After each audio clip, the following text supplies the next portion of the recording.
ఎక్కితే ఎత్తుకుందా. ఇంకా బొమ్మ ఇచ్చారా? ఓకే పోదాం. మళ్ళీ అక్కడే ఉన్నామా?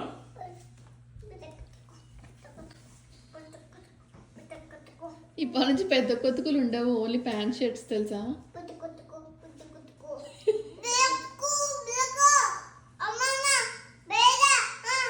అంటే ఏం చేస్తున్నావు? స్కూల్లో నీకు స్టోరీ చెప్తారంటే ఇప్పుడు అక్కడ ఎత్తుకున్నారంట. అత్తకు అర్థమైతలేదురా, మంచి చెప్పు. ఎక్కుతా ఆంటీ పైన ఎక్కింది, టీచర్ పైన.